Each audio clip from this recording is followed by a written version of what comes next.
your questions. These are high-class problems, okay? Learning how to hold leads on the road. I would much rather be in these kind of positions to be able to try to figure this out, which we are getting better at that, than the opposite, trying to get back from big leads. And then secondly, I just thought this was probably one of our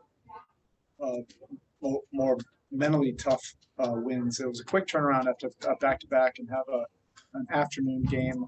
I know the guys didn't feel incredible this morning when we were going through our walkthrough.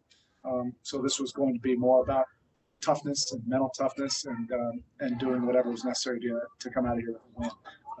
For those of us that have been with the Heat franchise long enough, we know how hard it is to win in this building over the years. You can probably count on one hand us walking out of here with a win, and we will definitely take it. The mental toughness, Kyle Lowry, what he went through. First of all, can you tell us what he went to the locker room with, whether it was the groin or the head or? I think all of the above. Okay, and just his mental toughness from that moment to the moments that followed to help you build that 27-point lead. Yeah, I thought he did a tremendous job controlling the game and the pace and the actions, getting the ball where it needed to go, knowing when to be assertive, when to get guys involved. The entire second half, he was just moving the chess pieces around to put us in a great position.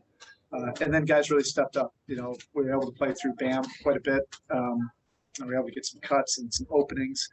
Duncan, got going, particularly in the first half. And then Tyler was that, go-to guy when we really needed a bucket. We were able to get the ball to him, and he was able to create some actions. And again, Tyler had that layup that went in and out. That right there probably could have just changed the momentum. He was really good at reading the defense and making the appropriate plays. PJ, you made a couple threes today, but just everything else besides scoring, the private offensive development, screening, like I know. How much? Yeah, he's just a winning player, and that's probably the shame of it to the average fan. Unless we constantly educate people, no one will have any idea of how many things that he impacts. And you'll notice it when he's on the other team's best player defensively, but it's the blockouts, it's the rotations, it's the protect side defense, and then offensively, just getting people open constantly. And he does it in every way possible, whether he's screening pick and roll basketball or off ball screening. He's just elite, in helping guys get open. The return to the zone, we didn't see it at all before the Clippers. I think we only saw it exclusively in the first half. Your thought process on that? Yeah, I thought it was really good for us in the first half. But, the Jazz are a tough team to play against. Obviously, they're really well coached. They move the ball as well as anybody in this league. They have talent. They have guys that fit together, and they're unselfish. So that helped us a little bit manage, that ball movement game. But then in the second half, we were able to just stick to our base defense and mostly just play man. Jimmy's been out since the first quarter of the Laker game. How much do you think his absence has to do with what's been going on? No, we don't want to put it on Jimmy. I mean, Jimmy's one of the best closers in the game, and certainly that would help in half court sequences, but we've had more than enough. We've had the right type of things. We just have to, to continue to get better in these situations. Defensively, we were just really poor. Those last 6 minutes, just trying to hold on. I think at any point, 3 straight stops during those final 6 minutes. At any point, 3 straight would have closed the game. But we just continued to allow them to score, get open airspace, drives, fouls.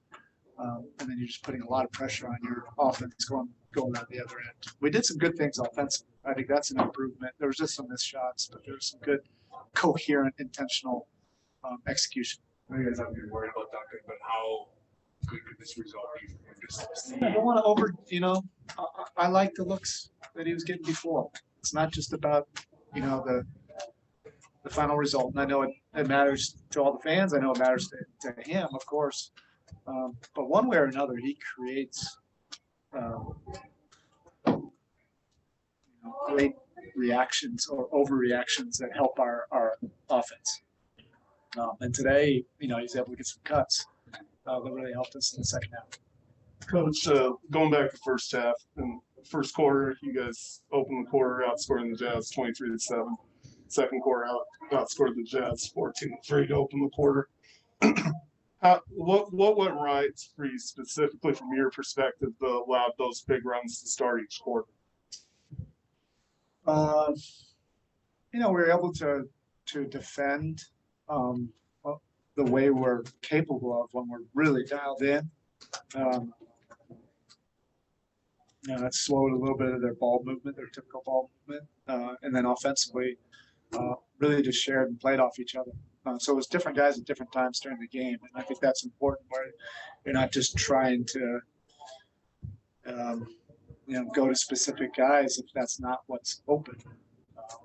It was just taking what's available, and that takes a smart team. All right, we have one on Zoom. Go ahead, Maddox. All right, we got Cooper Moorhead, Heat.com. Go ahead. So you're kind of touching on it there, but 19 of 23 at the rim against Utah is a high number on both sides of that. It's probably not any one thing, but what can you attribute to getting to the rim so much? You have to be very intentional with everything. Your details, your screening, your spacing, your execution, and then, of course, they're very good defending your initial actions. So you have to have great poise in the final half of the clock. You have to be really good in those areas, and I think for the most part we were. Thank you. All right, Coach, that's it. Thank you. Thank you.